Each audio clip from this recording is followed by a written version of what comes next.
the thought of giving them 6,000 centrifuges. I mean, this is the equivalent of saying, all right, we got a pyromaniac in our neighborhood. We're not going to let him have a 50-gallon drum of fuel and a cigarette lighter, but we are going to let him have a 10-gallon gas can and a book of matches. Former Arkansas Governor Mike Huckabee on the Steve Malzberg Show here on Newsmax TV, talking about President Obama's proposed deal with Iran. We welcome you into the third hour of America's Forum for this Friday with Miranda Kahn, J.D. Hayworth, and our good friend, political analyst Dick Morris, who is the author of the bestseller Power Grab, Obama's Dangerous Plan for a One-Party Nation. Dick, it's good to have you here, and we understand the president now says he's going to, quote, reassess our relationship with Israel. Yeah. What does that mean? To pick up on your last story with Mike Huckabee, he had a line that was incredible. He said that Netanyahu is a Churchill in a world of Chamberlains. That is a great line. Which is just and is one of those so Chamberlains President Obama, in your view? He's the umbrella man. Absolutely. But I think that it is absurd for Obama to be saying he's going to reassess the relationship with Israel. It's the only democracy in the Middle East. It's been our strongest and most loyal ally. And it's like the cancer doctor saying, I'm going to reassess whether I'm going to continue to handle this patient. Israel needs us. They're in the middle of a very difficult situation. And this is totally an act of ego on Obama's part. How dare Netanyahu get reelected? After I sent my campaign team to savage him, after I got the Democratic Party to not go to Congress to insult him as hard as I could, after I refused to meet with him when he came to Washington, and you have the audacity to reelect him, I'm going to punish you, Israel. The wrath of the Old Testament God is going to descend on you, named Netanyahu. Named Obama, sorry. I get my gods mixed up. Oh, mercy. There you go. That can be hazardous to all our health, so be careful with that. Dick, what does this frayed relationship mean for a two-state solution? Well, the two-state solution was imposed on Israel at the Oslo Conference in 1992.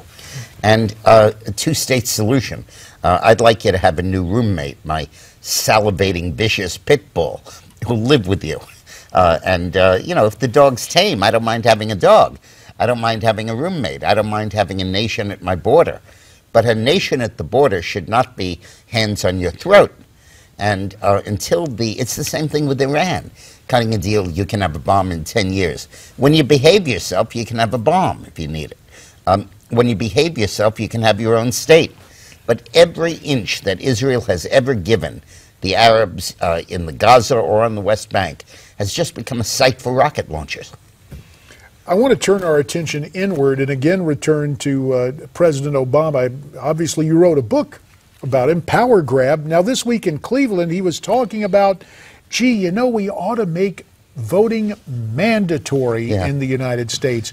He's backed away from it when people started noticing that, but do you think he and those on the left will try to institute mandatory voting? They may well, or incentivize voting. Can't get a driver's license or something. But the point is that their problem is to motivate their vote. Their problem is to get their people out to vote. And they've tried the carrot, now they're going to try the stick. But they realize that they'll never control Congress unless they can get their people to vote. And the fact that their people could care less about it and aren't interested in it and are for them only a little bit and not interested in going to the polls. So they've tried to have early voting, mail voting, online voting. Now they're looking at mandatory voting. I have a better idea. How about offering them something which impels them to vote? Well, they already do that in the politics of redistribution. Absolutely. You know, I read this morning, you guys sent it to me, this story about Rubio, Marco Rubio. He has a big David Rivera problem. David Rivera was the congressman from South Florida who was defeated for re-election and is literally one step ahead of the sheriff. Been under investigation forever. He shared, and now it turns out he shared a house with Rubio, co-owned it near the State House where they both served in the legislature. And it was just foreclosed.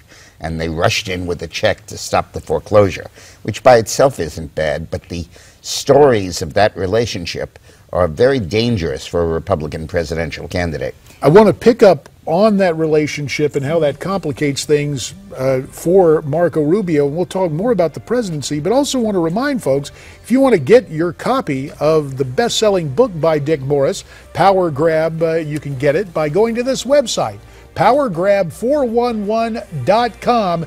There is more with Dick Morris ahead here on America's Forum.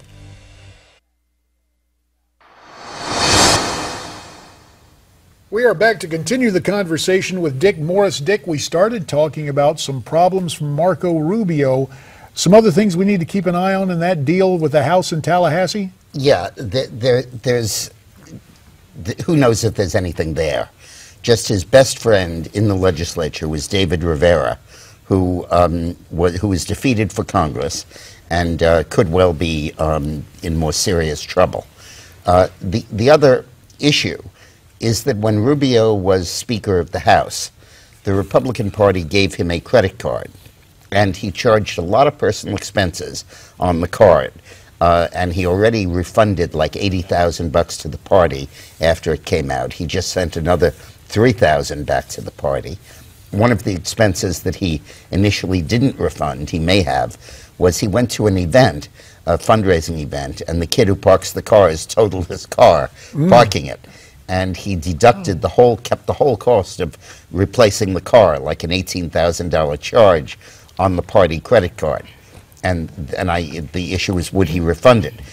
Now, with this, you have to adopt the where there's smoke, there's fire rule, because you don't want to be stuck with something coming out in October of 2016, and God knows Hillary profiting over a corruption issue.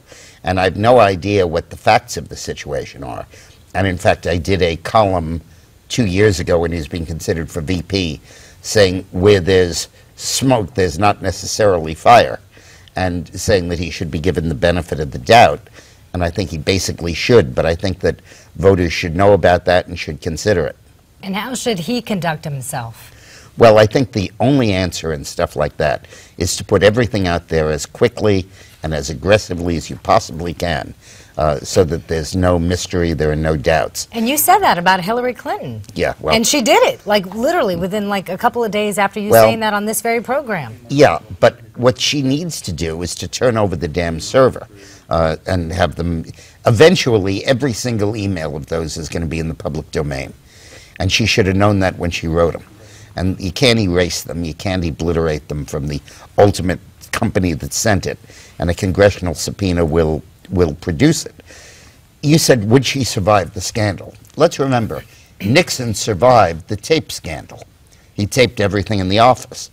And during 73 and 74, the only issue was, would Nixon turn over the tapes? Would Hillary turn over the emails? Eventually, the court ruled he had to, and he did. And then in 2 weeks, he was out of office. Because it wasn't the tapes, it what was on the tapes. And with Hillary, she'll survive the email scandal. But we'll look at those emails, and she may not survive what's on the emails. And the problem the Democratic Party has is maybe she won't turn them over by the time Warren has to decide if she's going to run or not. And if she doesn't run, and then Hillary turns them over voluntarily or involuntarily, and there's stuff on it, the Democrats could be without a candidate. We are literally discussing the possibility of criminal charges if there's classified material in those emails. And how does the Secretary of State not have classified material? So what's going to happen to the Democratic Party? 5 months before the election, their presidential candidate gets indicted? I mean, those are the risks they're playing with, and the Democrats are nuts not to have an understudy warming up. We would be remiss if we did not return to the Republican Party and another Floridian who looks like he's going to run for president. That's former Governor Jeb Bush. A lot of talk about his ties to healthcare entrepreneur Miguel Recarey, opening doors for a firm that apparently was bilking Medicare and its patients and customers. The actual facts of that, as I understand them, are that the Medicare Oversight Group said we will not reimburse any provider that has more than half of his patients on Medicare. And that was to avoid Medicare mills, you know, people that didn't really examine the patients. This guy was affected, and he hired a bunch of lobbyists, including some very prominent Republicans. He didn't hire Bush as a lobbyist. He hired him to find real estate for him, office space. Paid him $75,000 to do it. Bush made a call, however, on his behalf to Heckler, who was the chairman of the Oversight Committee in the House, Margaret Heckler, who later went into the cabinet. He claims it was just one call, but there's evidence surfacing of more. And this guy, Requere, is now a fugitive, hiding out in somewhere, Spain, literally wanted by the United States to go to jail. The issue is, and this was when Bush was VP, his father. The issue is, was he reckless in the use of the name? What is he one of these guys that based his business on his association, where you wouldn't pay attention to him except for who he's related to? A little bit like Hillary Clinton. It does sound very interesting, and all the themes about names and brand names of 20 years ago back on the ballot. Dick Morris, your name appears on so many books, including your new bestseller, Power Grab.